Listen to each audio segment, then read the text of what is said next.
I hope that you are having a good day. Wishing all of you a happy National Comic Book Day. I didn't even know that this was a thing until a couple of months ago, and the more I thought about it, the more I thought that I don't tend to give comic books their due. As you know, if you have watched previous videos of mine, I like reading diverse books. And when I think about diversity in books, I don't know that I've ever included comic books, but really they should be included too. And not only do comic books add diversity in genres, but comic books are pretty much diverse in and of themselves. Especially now when you think that we have manga and graphic novels. And stay tuned to the end to see what my first ever graphic novel is going to be. If you are joining us for the first time, welcome. My name is Jolene from Bookworm Adventure Girl. I love talking about diverse books, authors, and genres, as well as Canadian literature. And today, comic books. If that's something that interests you, please hit subscribe and stick around. The first comic is considered to be from 1837. The character of Obadiah Oldbuck was created by Rodolphe Topfer, and he is considered to be the father of the genre. Comic Book Day honors this man and everything that has come to follow that. The first comic book was in 1933, and it was called Famous Funnies.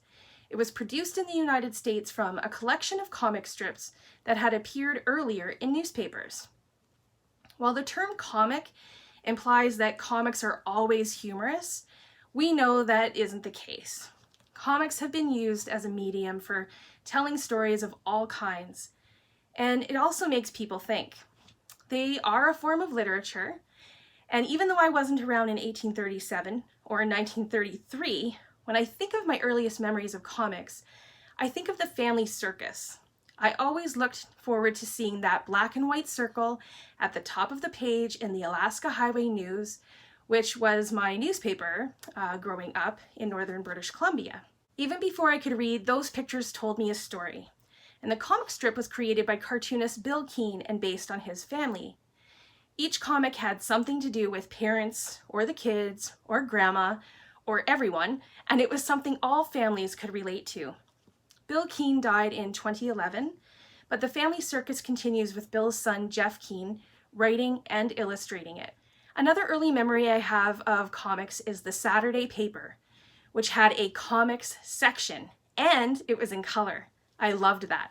My favorites were Garfield, who doesn't like a grumpy cat, and at the other end of the spectrum, you had Odie, and he is just so lovable. Kathy is a cartoon I have come to appreciate more as I got older, as she struggled trying to be the perfect woman according to society standards. And of course, it was always how she failed miserably and in humorous ways. And then of course there's Peanuts or Charlie Brown, Snoopy, and the gang. There were more, but of course you get the idea. The other comic memories I have were at the grocery store at the checkout. There would always be the latest Archie Comics, and sometimes I would ask my mom if she would get it for me. And I don't ever recall a time when she said no to that. And I loved that I could go home and read all of the goings-on of Archie, Jughead, Betty, and Veronica. I mean, just holding these 1,000 pages of Archie comics just makes me happy. And Archie is still so popular. They even have the show Riverdale that's based on the Archie characters. And it's been a big hit with something like 4 or 5 seasons now. Of course, there are the classics, which I never really read as a kid, but I certainly watched Batman movies. This comic book is Batman the Warriors, 1939 to 1945. Batman is known through comics originally, but is also known through TV series and movies.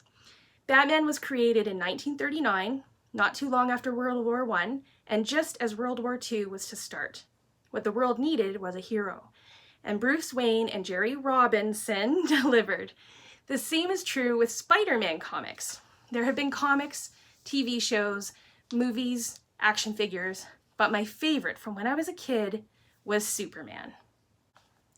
This is Superman the Warriors, 1939 to 1945. The creators of Superman, Jerry Siegel and Joe Shuster, met in high school in Cleveland. Like Batman, Superman came out just before the war in 1938. and until this day it is still one of the most recognized characters in pop culture. As many of you already know, I am starting my series Mondays with Margaret on November the 9th, and will be reading Margaret Atwood for an entire year. I will put the link to the first 12 books we're reading in the description below. In preparing for the series, I have learned that comic books were very much a part of Margaret's upbringing. And she has a few graphic novels, including a graphic novel for The Handmaid's Tale. We will be looking at one of her graphic novels in that series, so I didn't include her in this list of comic books. But I thought I would share the first ever graphic novel that I am going to read, and it is The Imitation Game, Alan Turing Decoded by Jim Ottaviani. I am intrigued by Alan Turing's story and have seen the movie, so I am interested in how they have adapted this story into the graphic novel. I will keep you posted after I read it and let you know what I think. I will list the comics I mentioned in the video in the description below.